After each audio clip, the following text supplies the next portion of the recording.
Mpanakanto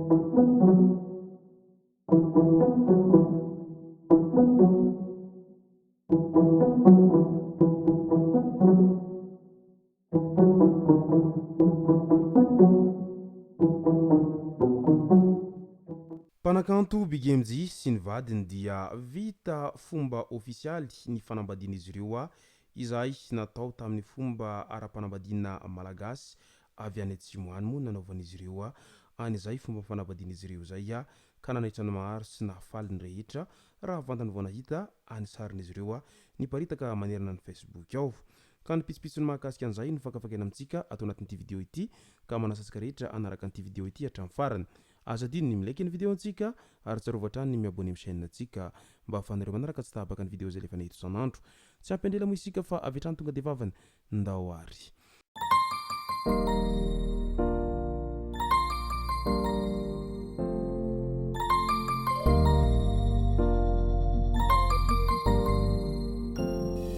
ny tonga tsy miarahaba hono namantezitra ka dia faly miarahaba isika rehetra mpanaraka tsy tabaka an'ity chaîne ity ny tenako amin'ity androandroany ity arakin'izay efa natsipoko zay dia ny mahakasika ny fanambadiany mpanakanto BGMG no tena iompanantsika atao anatin'ity video ity fa milohan'izay dia ndaolo ho resahantsika ireto tsara ho fantatra manaraka ireto Vanessa Justicia na mpanakanto Vanessa izay volany be ny tanàna ao Antsireny vohitra ao betsaka ny loza mety hitranga amin'izao fahabetsahany rotsakorana izao koa amin'ny mahabe ny tanàna ny tenako dia manaitra isika rehetra samy ho mailo sy hitandrina manoloana an'izany arovy amin'ny fiakaran'ny rano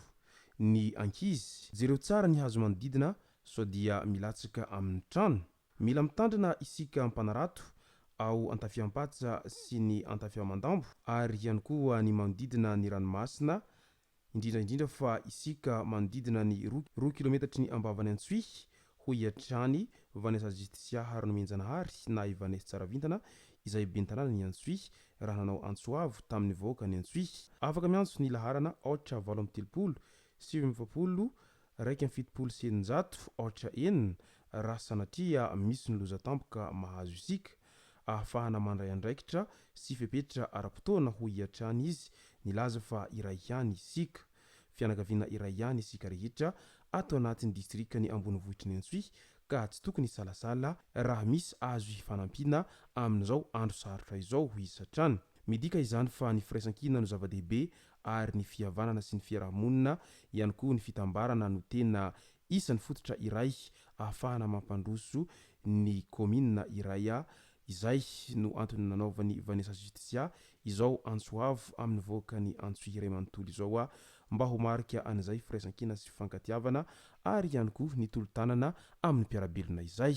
eo amin'ny taranja golf indray dia Maminiaina Ravatomanga no voafidy ho filohan'ny Fédération Malagasy ny golf na FM Golf ao anatin'ny tanjona napetraka sy ny asa ho tanterahana atao anatin'ny 4 taona ny fanapariahana ny filalaovana golf raha ho an'i Madagasikara ny fampidirana ny FM Golf ao anatin'ny komity olimpika iraisam-pirenena ary ny fananganana sekolin'ny golf ihany koa ka dia mirary soazy hahavita be amin'izay adidy manandraikitra izay sahanin'izay amin'izao na voafidy azy ho filohan'ny Fédération ny golf izao fizarana masomboly sy zezika tantsaha 400 tao amin'ny komina Tanambe distrikany Amparafaravola faritra Aloatra Mangoro no nanombohana ny fizarana ireo hanampamokarana masomboly Varsa Futra sy zezika izany dia ho fanatanterahana ny vinan'ny filohan'ny Repoblika ho fanovana ny fomba fambolena ho an'i Madagasikara mba hatratrarana ny fahavitantena ara-tsakafo faritra 12 manerana nosy no hanapariahana ity tetikasa ity ary ny tanjona dia ny hampitombo iray tapitrisa taona fanampiny ny vokatra vary ankotry mba ahafahantsika mahaleo tena arabary ka mba hanondrana vary indray isika hatramin'ny taona 724 farafahatarany vaovao hafakely indray adiny mpivady sy ny rafozany tsy hay izay nanaikitra any bobotany ilay rangahy raikitra ny famalina teo amin'ireo mpivady tao Ambodimanga ireto ary tsy natanty izany koa ny renin'ilay ramatoa ka niditra antsehatra nanao ady sarimbona tamin'ny ilay raim-pianakaviana voakaikitra ny filahin'ity lehilahy ity izay tsy mbola fantatra mazava ny nanaikitra an'izany tamin'izy mianaka tsy vitan'izany fa mbola novelezin'ireo tamin'ny vy baramvaravarana ilay lehilahy ary dia torana tsinatsyaro tena araky ny fanazavana voaray nandray andraiky ny avy hatrany ny voamera ny fandripahalemana ao Ambodimanga miodidina izany ka nitondra ity lehilahy ity tany amin'ny tompo-pahasalamana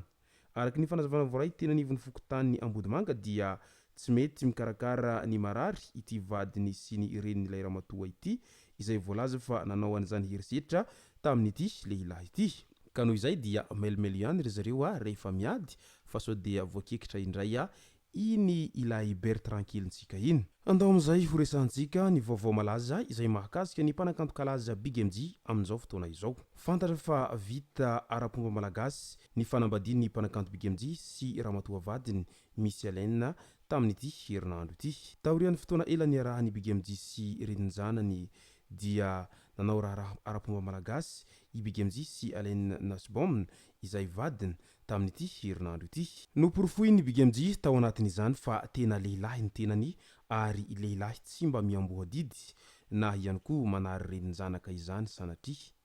ary lehilahy tena vonona ny hilofo sy hiady hatramin'ny farany amin'ny fifankatiavan'izy ireo na dia teo aza ireo fakapanahy madinidinika izay nahazo any Big MJ satria amin'ny maha olombelona izay dia tsy misy olombelona tonga lafatra izany ary i Big MJ raha teo tsy anjely akory sanatria fa olombelona ka indraindray mba solafaka ihany rehefa mandiha tany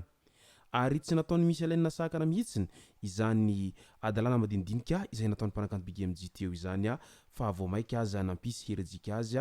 mba hahavita any fomba ara-panambadiana izy ireo amin'izay fomba ofisialy izay amin'izao ankehitriny izao zany vao tonga amin'ilay fitenenana hoe izay maharitra no vadin'andriana ary izay mahatanty mijibika no mahazo farany alanana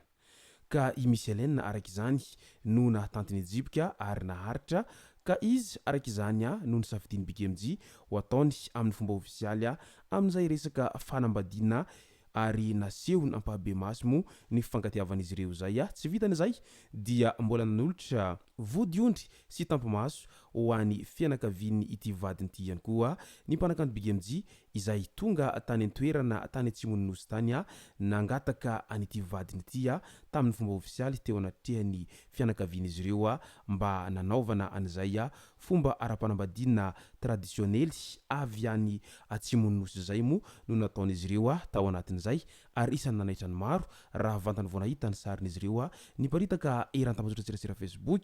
ka noho izany dia mirary tokantrano sambatra sy feno hafaliana ary ihany koa feno fahasoavana ho an'ny mpanakanto Big MJ sy ity ramatoa vadiny ity ary ainganieka ho lambana koa ny fiarahan'izy ireo fa tsy sanatria akory ho saratsarahany izay fakapanahy madinidinika isan-karazany izay ny masaka azona roso tao anatin'ity video ity tomboko lasy tomboko vavy misaotratsika rehetra nanaraka an'ity video ity hatramin'ny farany aza diny ny milaiky ny video antsika ary tsarovatrany miabone amin'ny chaîne antsika mba ahafahanareo manaraka tsy tahabaka ny video zay rehefa nahito isan'andro tomboko lasy tomboko vavy makasitraka dia mirary soa